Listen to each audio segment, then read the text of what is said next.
عمرك وقفت وسألت نفسك يعني ايه كلمة صديق حقيقي؟ يعني هو اللي معايا من 10 سنين ولا اللي واقف جنبي وانك في يوم واحد بس حسيت ان حضوره كان الدنيا كلها.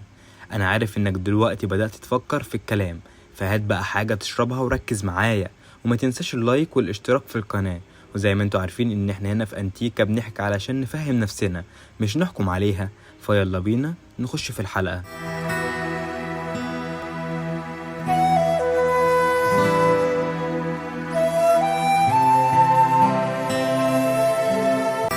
في واحد اعرفه كان بيحكي لي انه اتصاحب على شخص من ايام المدرسة، عشرة عمره يعني.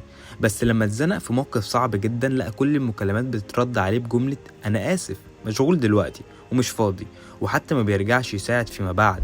وفي نفس اللحظة شخص تاني ما يعرفوش غير من شهور قليلة هو اللي جري عليه ووقف معاه لاخر لحظة. ساعتها فهم ان السنين ساعات بتبقى رقم، انما المواقف هي اللي بتكشف المعنى والمعدن الحقيقي للانسان. والشخص اللي انا اعرفه ده من غير ما ياخد باله في جملة اتولدت جواه، وهي ان مش دايما الزمن بيقيس القلوب، وان المواقف بتعمل ده اسرع. ومن زاوية تانية ان علم النفس بيقول ان العقل البشري بيتعلق باللي بيديله احساس بالامان، مش اللي موجود طول الوقت وخلاص. يعني في ناس تفضل جنبك سنين لكن عمرك ما حسيت معاهم بالراحة، وفي حد تاني في اول موقف يخليك تحس انك مش لوحدك وانك مرتاح في الكلام معاه. والغريب اننا ساعات بنفضل ندي ثقة لمجرد التاريخ وننسى ان الحاضر هو الامتحان الحقيقي. وده مش معناه ان اي صاحب قديم ملوش قيمة، بس المعنى الحقيقي انك تسيب قلبك وعقلك يقيسوا صح ويحكموا في المواقف والمشاعر المتجهة أثناء التعامل، مش رزنامة السنين.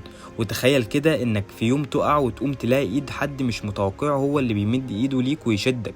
اللحظة دي لوحدها تساوي أكتر من 100 سنة صحوبية عادية. والمفاجأة هنا إنك ممكن تكتشف إن اللي كنت معتبره صاحبك الجدع هو مجرد شخص اتعودت عليه، وإن اللي كنت شايفه عابر سبيل هو في الحقيقة ركيزة من ركائز حياتك. في الآخر مفيش تعريف واحد للصديق الحقيقي، لكن في جملة صغيرة كفاية تعبر عن ده، وهي اللي يسيب أثر في قلبك وفي وقت احتياجك ده اللي ينفع يبقى اسمه الصديق. وهنا نيجي لنهاية حلقتنا، بس قبل ما اقفل الحلقة كنت عايز اخد رأيكم.